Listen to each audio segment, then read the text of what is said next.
Why does Ash never seem to grow old? From his starting point in his Pokemon journey in Kanto, to our Pallet Town boy finally becoming a champion, Ash and people that are present in the Pokemon universe seem to never age as much as they're supposed to in the span of 26 seasons of Pokemon. When it comes to Pokemon, the rabbit hole goes deep, starting from relatively more known theories like Ash is in a coma or Celebi messing Ash's timeline to the more obscure ones like Ash is a part of a conspiratorial experiment between the Pokemon professors who are trying to take the research of Team Rocket's Pokemon cloning to the next level. So stay tuned as we try to analyze the least to most likely theories of why people in Pokemon never age and how many other questions can be found by answering this one question. We all agree that at some point in our lives watching Pokemon, we have the question of why this boy always remains of the same age. Is time not moving in the Pokemon universe? Of course, when we try to answer these questions, we have to look at the theories from two perspectives.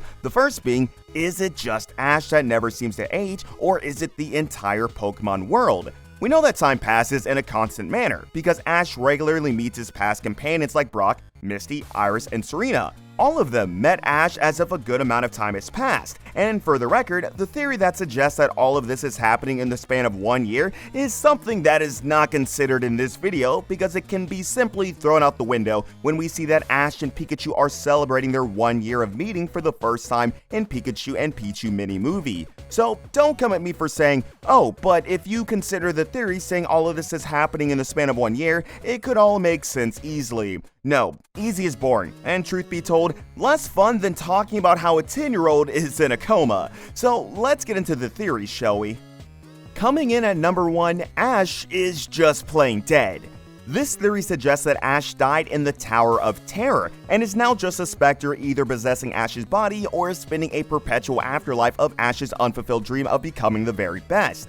The theory goes that Ash died in the tower in Lavender Town, and that is why the ghost Pokemon of that tower give him special treatment, because they see him as their brethren. Though Ash's ghost possessing his own body seems far-fetched, and that is because it is, it would still explain why Ash never physically grows up, but it's not always about the physical growth. A normal child might not grow that much physically, but can grow mentally. Puberty is a cruel mistress who treats everyone differently. Similar could be the case of Ash Ketchum, who's staying pretty much the same when it comes to physical aspects, but is showing much more durable and mature mindset and thinking that can only come through real experience and real growth. And that is where the problem in this quote-unquote possession theory comes in. Why is Ash growing up mentally? Could it be that he is in a constant state of striving in a chosen afterlife of his subconscious? That would explain why he never physically ages, because he never truly wanted to grow up, but rather wanted to become an experienced and more mature trainer who understands his Pokemon so well. Likely, that is why the people around him and closest to him also seem to never age, like his mom and Professor Oak.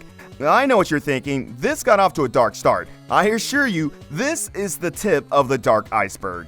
Speaking of dark, how about this for theory number 2? Ash isn't a human, he's a part of advanced Pokemon cloning experimentation.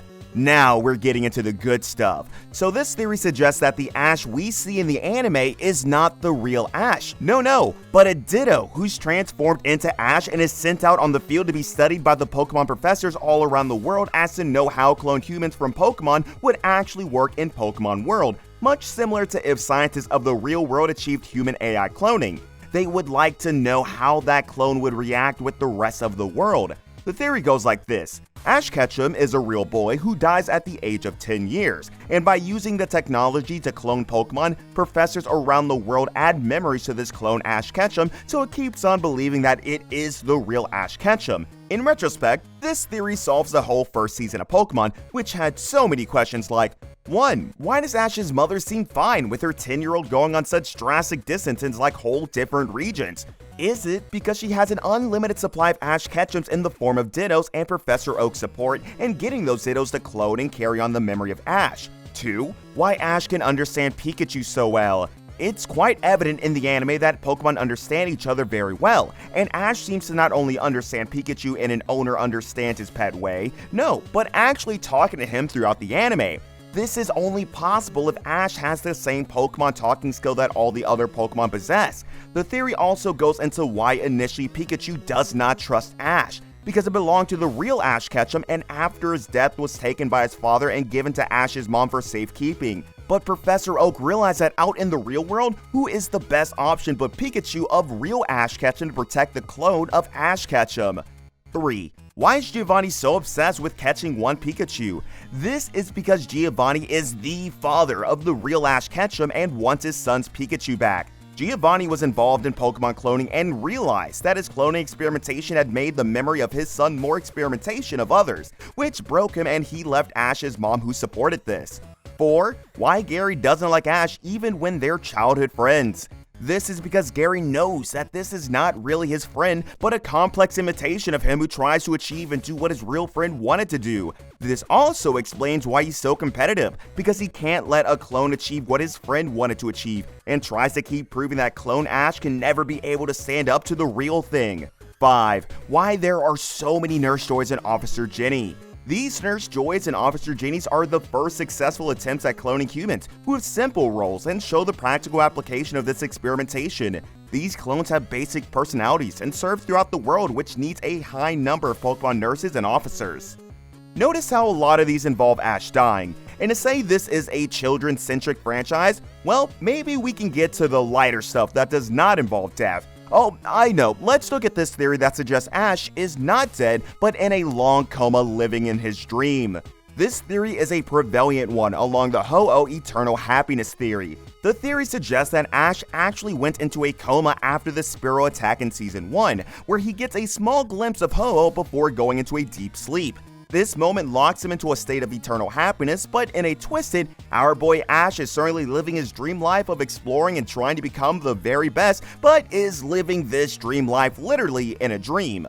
Still too dark? How about a theory that says Ash Ketchum is alive and living all of his adventures, but is blessed by a Pokemon to never actually age?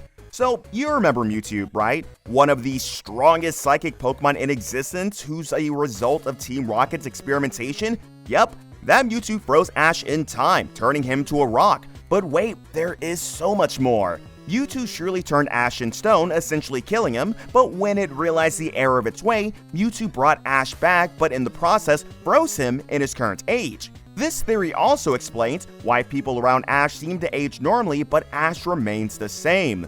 But hey, these are all just theories.